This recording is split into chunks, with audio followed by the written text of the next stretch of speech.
This is to get you caught up on the Judge Aileen Cannon Mar-a-Lago documents case against Trump. That it looked like Jack Smith was going on offense against Trump the whole time, was trying to just kind of pin him on these documents case. Well, now all of the redactions that Jack Smith wanted on those documents were part of a cover-up.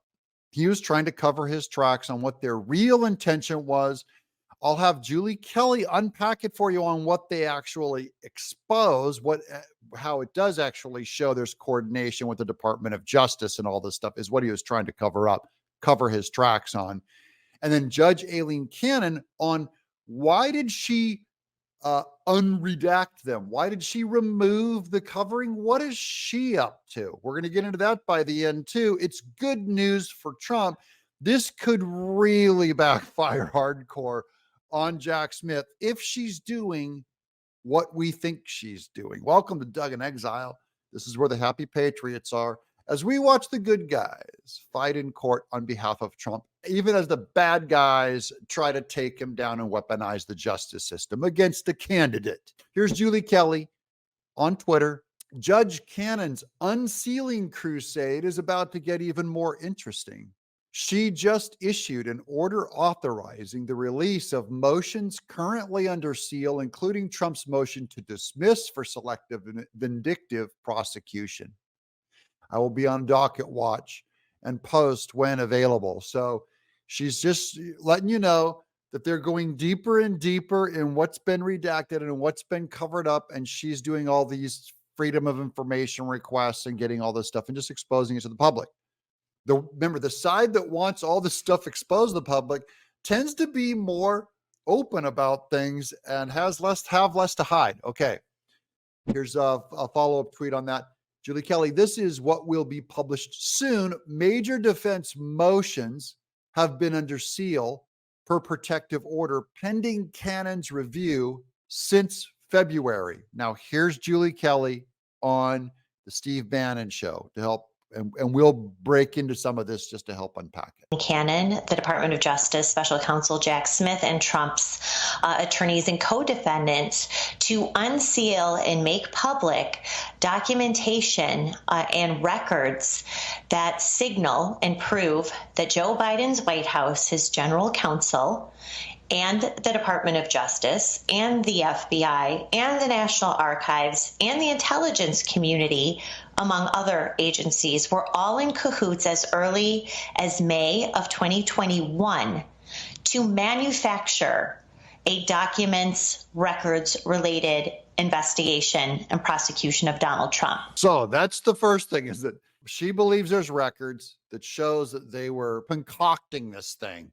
Remember, they kept saying to Mark Meadows, who's on Trump's team they're trying to get him to flip, they were saying to him, where's the 25 boxes at Mar-a-Lago? And he didn't understand what they were talking about. They never found missing boxes, but that was what they were going to accuse Trump of, is your boxes were missing. That's part of what they're covering up here. Now here's Delia, who's a friend of Julie Kelly's on Twitter. What is the end game, I'm wondering, with all these document releases? Do you think Judge Cannon is going to dismiss the case? Now, she probably is going, that's what they're hinting at, is that she's doing all this stuff to expose and dismiss the case. She could be going one worse. Julie Kelly's going to go into it at the very, very end of this episode, that it's not just going to dismiss the case, but probably to put Jack Smith in hot water. This is actually, you have to give kudos to Judge Cannon, who is so courageous and has continued to confront Special Counsel Jack Smith in his attempt to keep information, not just from Donald Trump and his co-defendants, but also from the American people.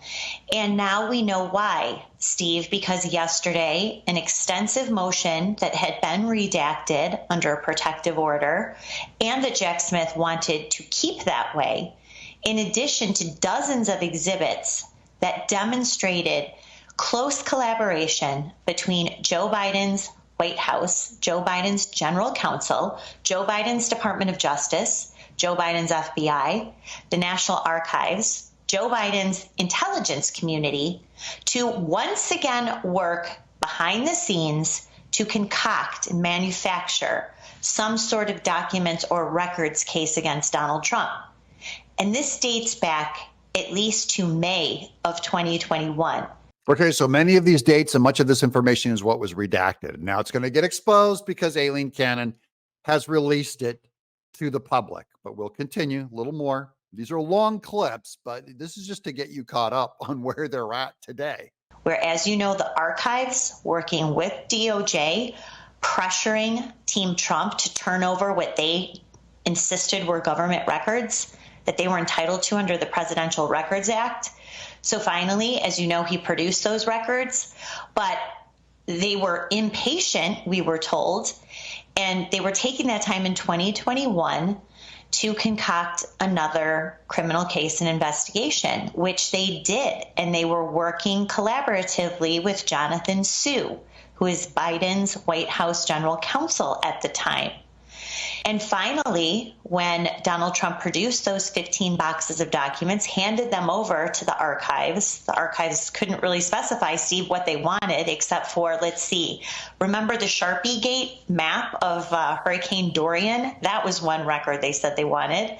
The letter that Barack Obama left for Donald Trump in the Oval Office, some other correspondence. Okay, so they wanted to get, Barack Obama, the previous president, always leaves the next president a note saying good luck or whatever, have a good time. And that was one of the documents that they wanted, and they were going to charge Trump with illegally keeping a personal letter from Obama to Trump. Wait, there's more. So then within 24 hours, the National Archivist in January 2022 claimed that he saw classified papers in there, worked again with DOJ to create this criminal referral and send it to the FBI in February of 2022. Now, Steve, that's the story that we've been told. The boxes were turned over. Oops, there were classified documents. Then the FBI and DOJ got involved. No. The FBI and DOJ, at least the DOJ, top officials, including the Office of the Deputy Attorney General, Lisa Monaco, deeply involved in creating this case.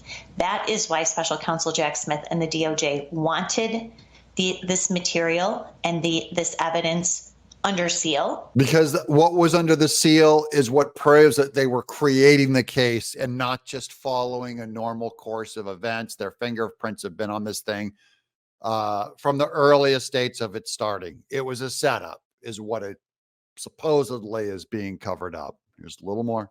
And it was, for the most part, unredacted and made public on the docket yesterday. Okay, so now we're caught up. Okay, Aileen Cannon has revealed, just all this says is that whatever they were trying to cover up has now been revealed, but why? Is it just to get the truth out, or is there more to it than that? Now, here's Julie Kelly in the summary of what she thinks Aileen Cannon could be getting at. And I'm hoping this is true. There is a chance Aileen Cannon dismisses the case based on selective, vindictive prosecution, is what she'll say they were doing against Trump, which she hinted at during the hearing last month, which we covered in an episode last month.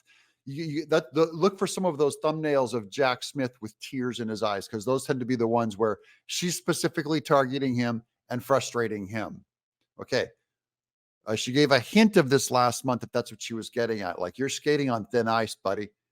This could be her way of getting as much evidence into the public square to justify such a decision. But wait, it's not just to hit him for being vindictive. Last part of me also thinks she wants this to go to trial to expose just how dirty the case is and force Jack Smith to own it. So this whole thing could be to really expose how deep Jack Smith was both conducting this secret investigation of Trump, using government sources against a political foe, but also just in the redaction of his covering it up. Why did you cover up? None of the excuses seem to make sense. And now it's been exposed. Now Julie Kelly says they could have a case against Jack Smith, which I'm hoping for. I hope he gets prosecuted by Trump in the deepest way. And some might even say, well, Doug, we can't do that for political reasons. Oh, yes, you have to do it for political reasons so that the Democrats agree with the Republicans that you don't do this stuff for political reasons. Because right now, only one side believes that, the Republicans. You have to get the Democrats to believe it too by doing a political hit on them so they know what it feels like. And then they'll demand it also that this stuff has to quit. I'm Doug in Exile.